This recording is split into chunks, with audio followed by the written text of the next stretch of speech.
Hello, family. Enjoy this relaxing moment with Surly Tales.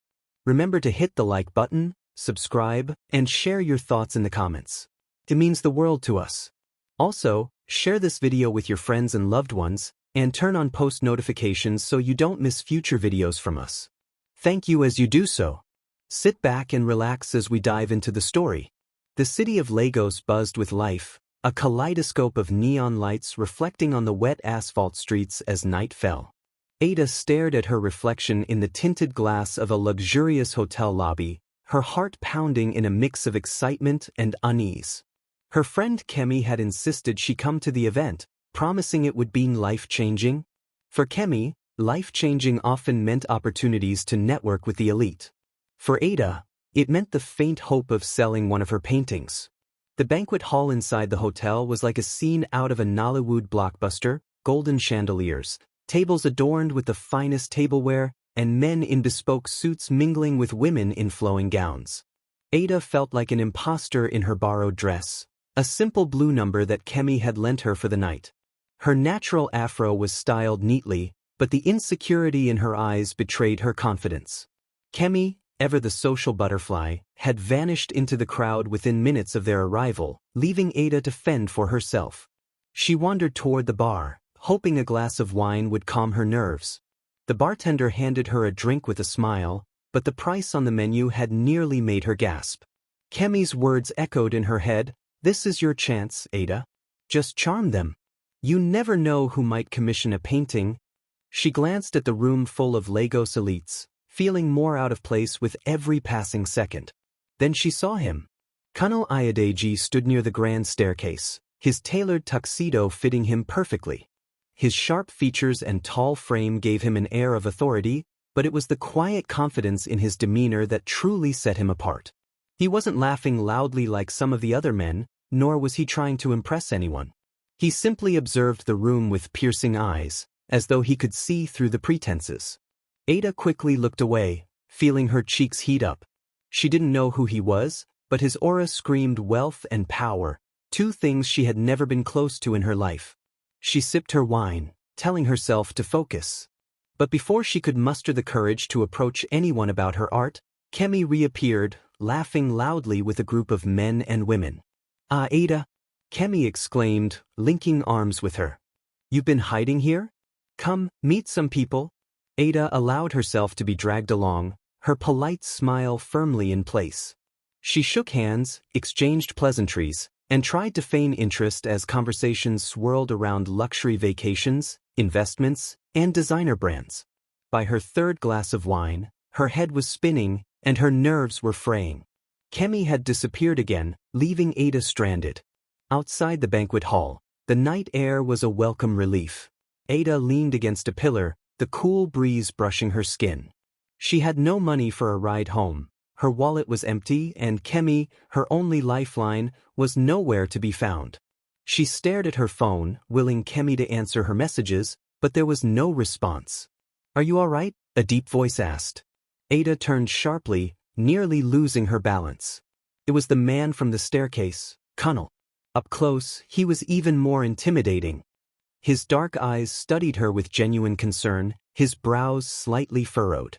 "I'm fine," Ada said quickly, though her unsteady footing betrayed her words. "I just needed some air." Connel didn't look convinced. "Do you have a ride home?" Ada hesitated. She didn't want to admit the truth, not to someone like him. "I'm waiting for a friend." His gaze lingered on her for a moment before he nodded. "All right, be careful." He turned to leave, but something in her silence made him pause. Ada sighed, her shoulders slumping. "Actually, I don't. My friend, she's not picking up." Connel glanced at the phone in her hand, then at the empty street. "Where do you live?" "Yaba," she said quietly, knowing it wasn't anywhere near the upscale hotel. He didn't say anything for a moment, then gestured toward the valet. "Come on. I'll take you home." Ada stared at him in disbelief. "I can't." "No, it's fine. I'll find a way." "It's not safe," he said firmly. "Get in the car." Too tired to argue, Ada followed him to the sleek black car that pulled up moments later. The interior smelled of leather and luxury, and she sank into the plush seat, feeling more out of place than ever. The ride was silent, save for the hum of the engine. Ada tried not to glance at Connel, but his profile was impossible to ignore: strong jawline, sharp cheekbones, and an air of quiet control. When the car stopped, it wasn't in Yaba. Ada looked out the window and froze. The towering gates of a mansion loomed before her, flanked by security guards. "This isn't my stop," she said, her voice rising slightly. "You're in no condition to be alone," Connel replied, stepping out of the car. "You can stay in the guest house for the night?" Before she could protest, he opened her door, and a butler appeared to escort her inside. The house, or rather, the mansion, was breathtaking. Marble floors, towering ceilings, and artwork that probably cost more than her entire life savings adorned the walls. "Wait," she said, her voice shaky. "Why are you doing this?" Connel paused, his expression unreadable. "Because I can." He turned and walked away, leaving Ada standing in the foyer, overwhelmed and exhausted. The butler led her to a spacious guest room, where fresh clothes and toiletries awaited her. Too tired to argue, she changed and collapsed onto the soft bed, sleep claiming her almost immediately. When Ada woke the next morning, sunlight streamed through the curtains. For a moment, she didn't remember where she was. Then her eyes landed on the neatly folded clothes she had been wearing the night before, replaced by a simple white t-shirt and sweatpants. Panic set in. She bolted upright, her heart racing. The events of the night before came rushing back, and her mind jumped to the worst conclusions. Had Connel?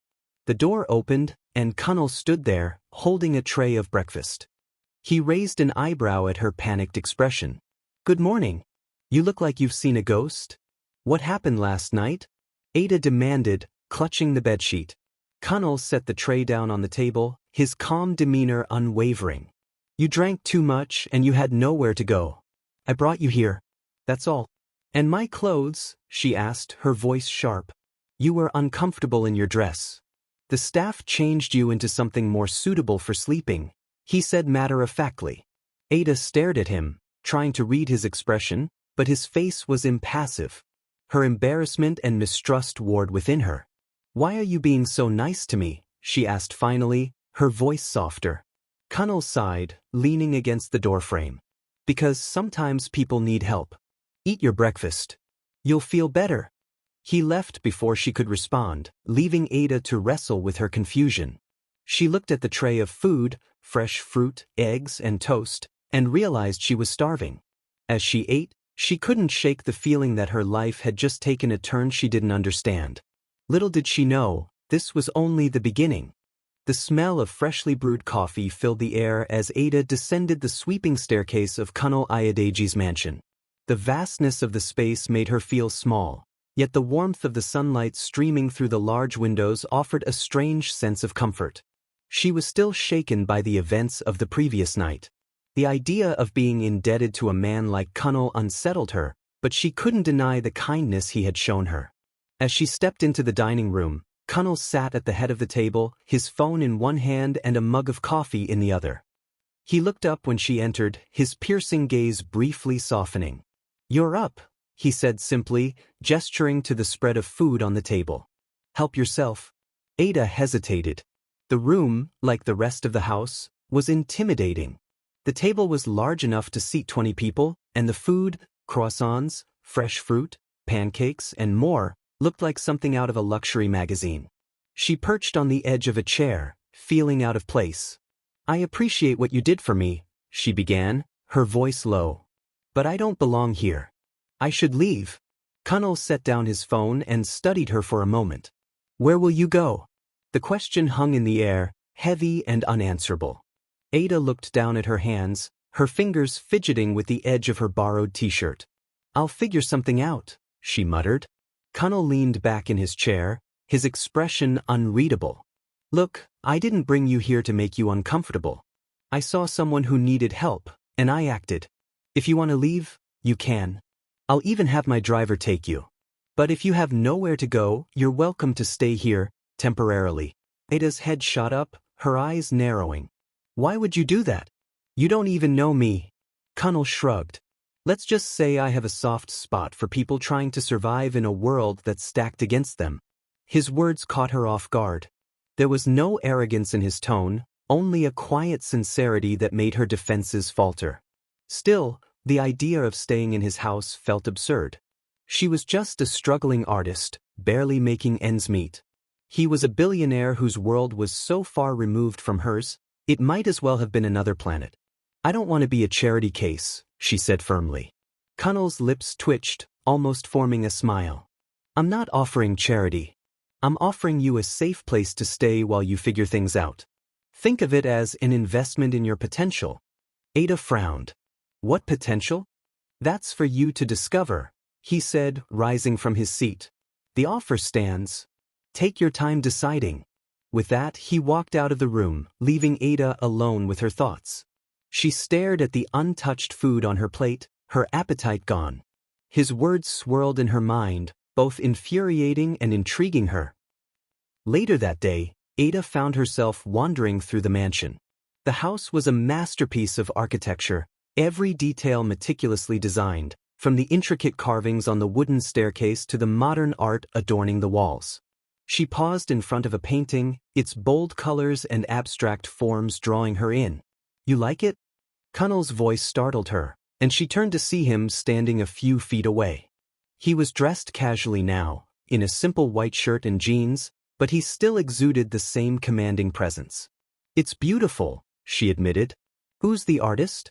"An up-and-coming talent," he said, walking over to stand beside her. "I met her at an art exhibit a few years ago. Her work caught my eye." Ada glanced at him, her curiosity piqued. "You're into art?" Connell nodded. "I collect pieces that resonate with me. Art has a way of telling stories that words can't." For a moment, Ada forgot her discomfort and allowed herself to smile. "I'm an artist too. Or at least, I'm trying to be." Connell raised an eyebrow. "Trying?" She shrugged. "It's hard to make a living from it. Most people don't take you seriously unless you have connections or money. I have neither." Connell studied her for a moment, his expression thoughtful. "Maybe that's something we can change." Ada frowned. "What do you mean?" "You're talented," he said simply. "I can help you find the right opportunities." She shook her head, stepping back. "I don't want your pity, Connell." "It's not pity," he said firmly. "It's recognition of potential. You said yourself that it's hard to succeed without connections. I'm offering you a chance to change that." Ada hesitated, her instincts telling her to refuse. But a small voice in the back of her mind whispered that this could be the opportunity she had been waiting for. Still, the idea of accepting help from someone like Connell felt like admitting defeat. "I'll think about it," she said finally. Connell nodded as though satisfied with her answer. "Take your time."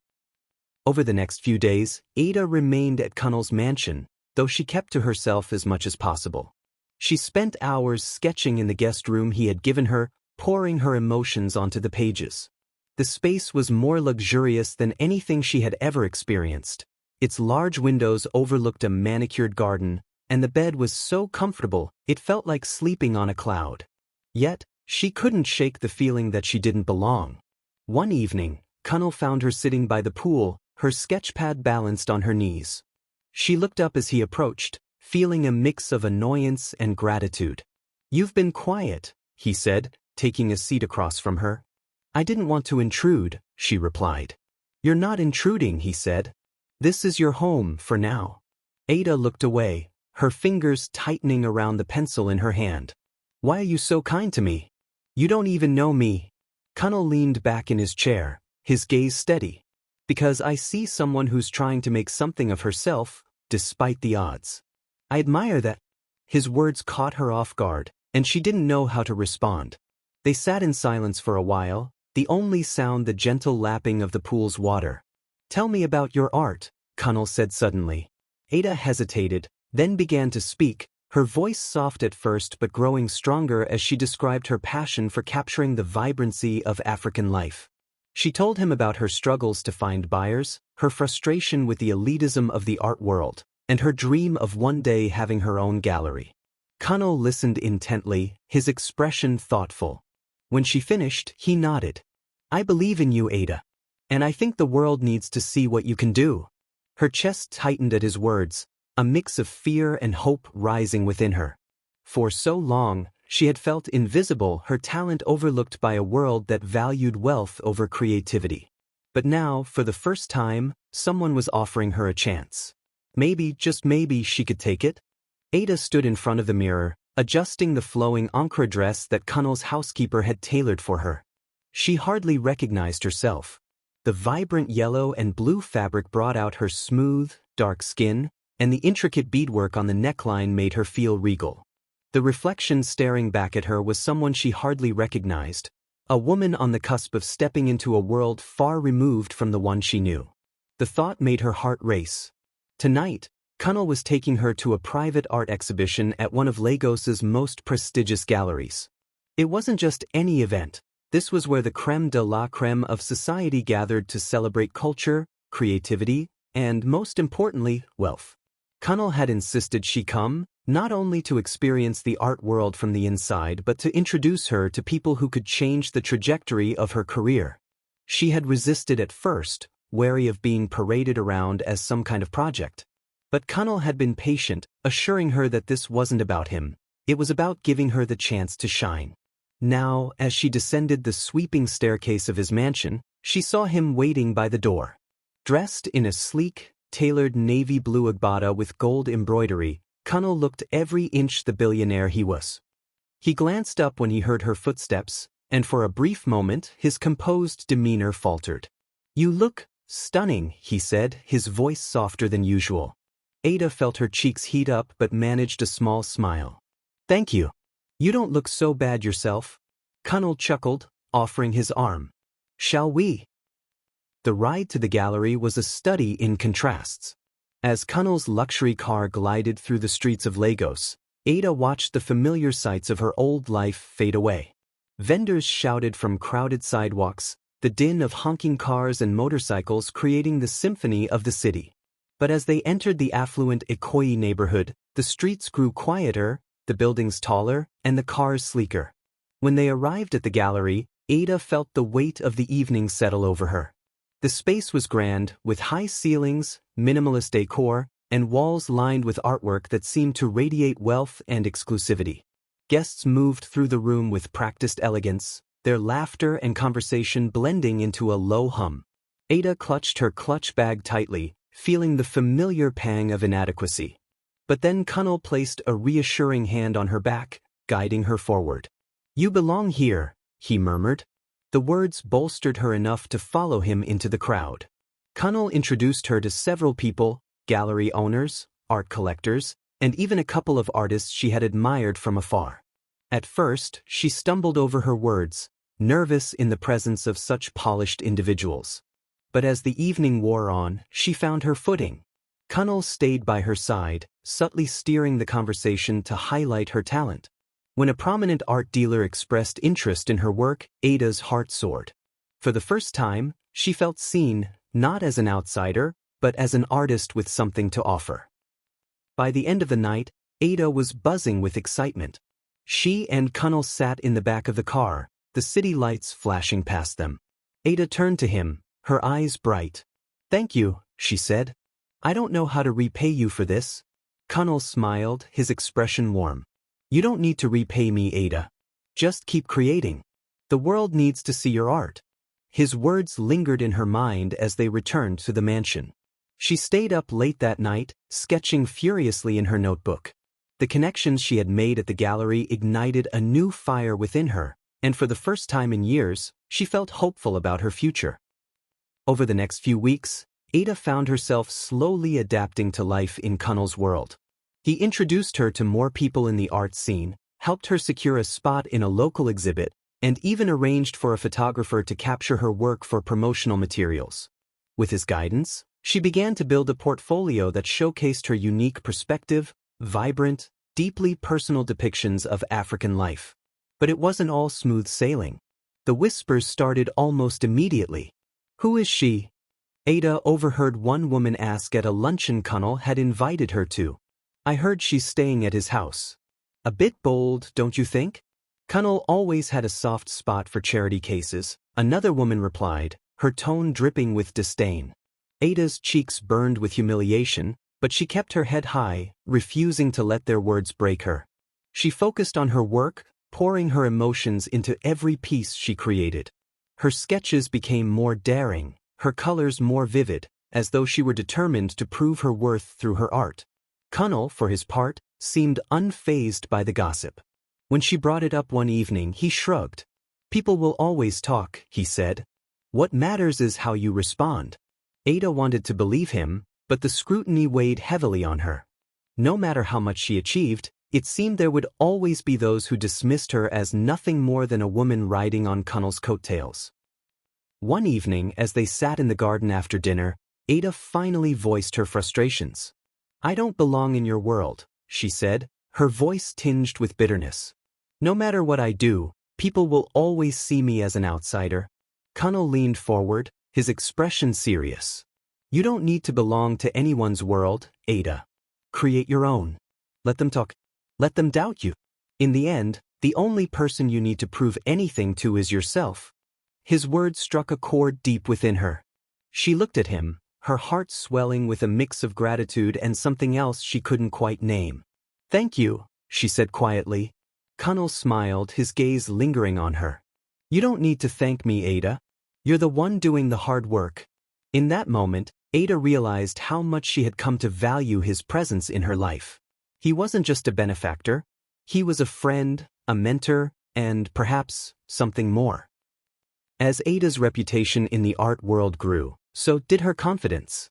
Her first exhibit was a resounding success, with several pieces selling to prominent collectors.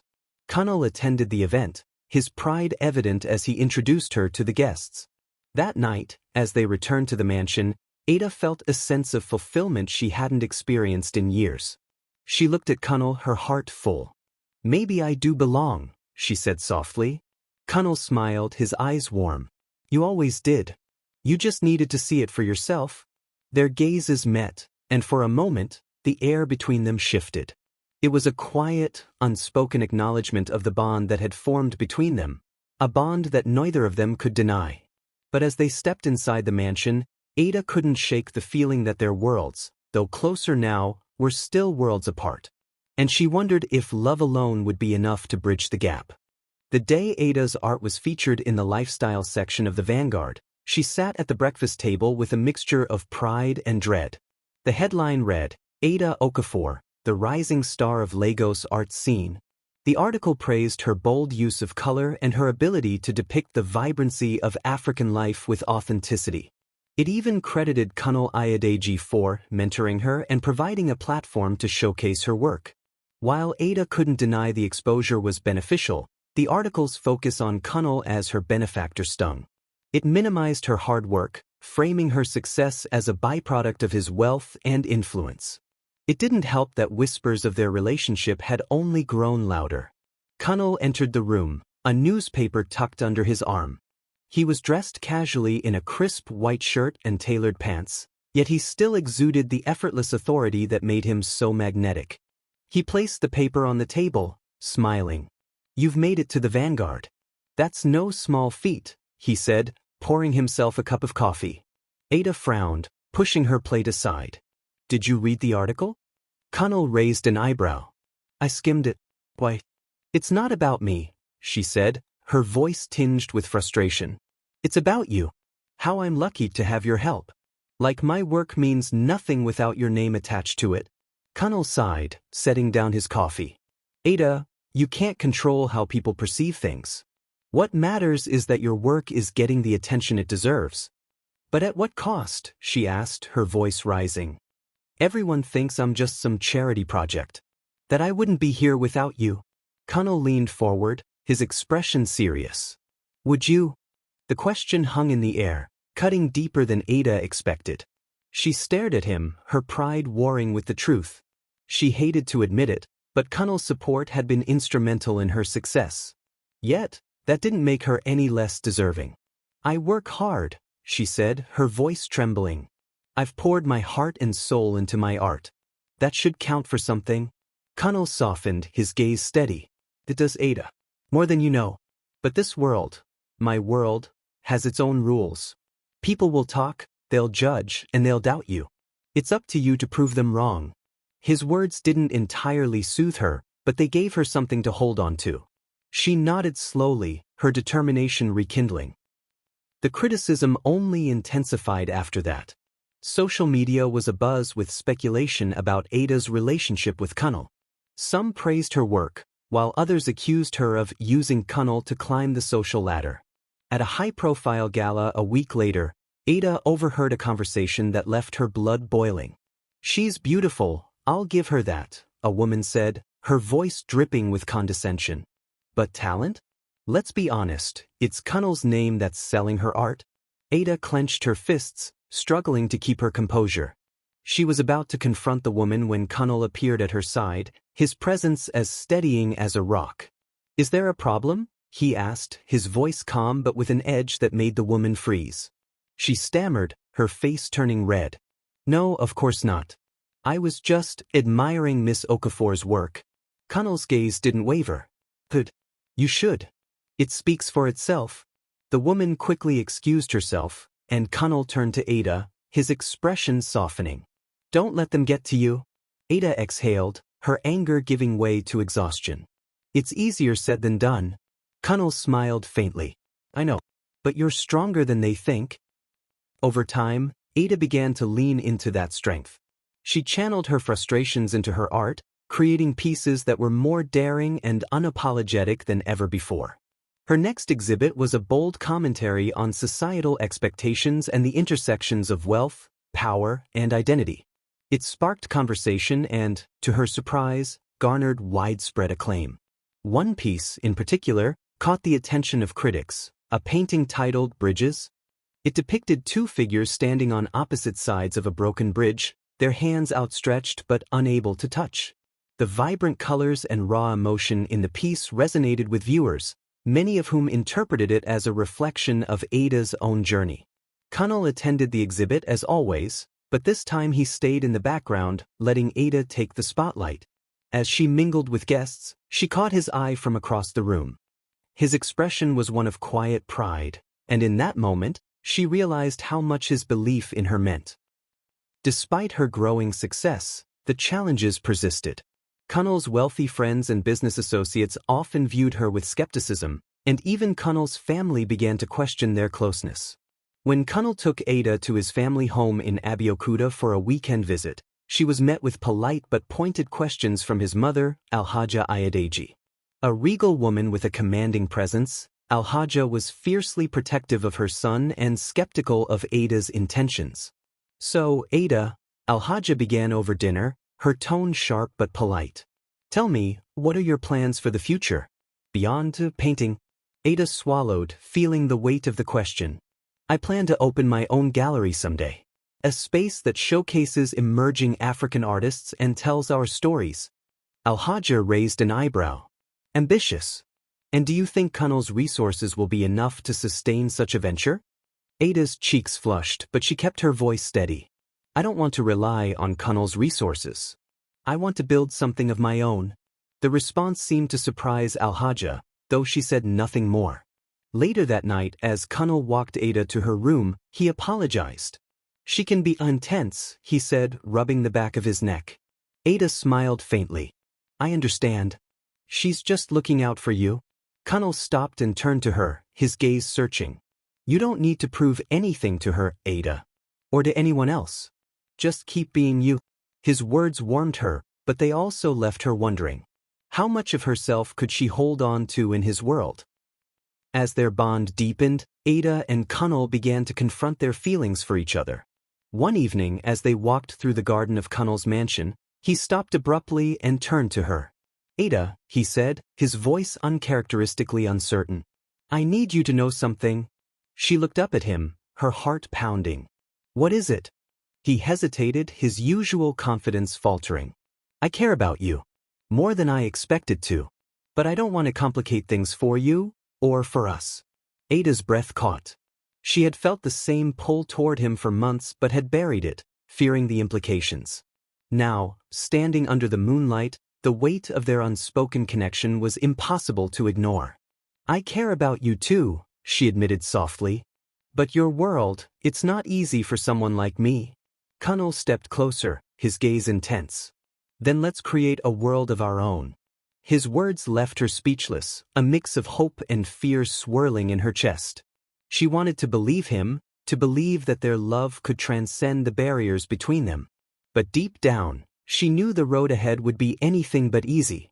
As they stood there, their hands brushing but not quite touching, Ada realized that this was the moment that would define their future, whether they would bridge the gap between their worlds or let it pull them apart. The morning sun filtered through the tall glass windows of Connel's mansion, casting a golden glow over the elegant living room. Ada sat on the plush sofa, flipping through a stack of papers that represented her dreams, the blueprints for her own art gallery. She traced the sketches with her fingers, a mixture of excitement and nervousness bubbling inside her. Connel had been instrumental in helping her get this far, but the weight of society's judgment still hung over her. It had been 2 months since Connel had confessed his feelings for her. Their relationship was still unspoken, yet it hovered between them, a constant presence in every conversation, every glance. Despite their closeness, Ada hesitated to fully step into his world as more than just a friend or mentee. She feared the backlash it might bring, not just for herself but for him as well. Connel walked in, his expression thoughtful as he set down his coffee. "You've been staring at those papers all morning. Second thoughts?" Ada shook her head, offering a small smile.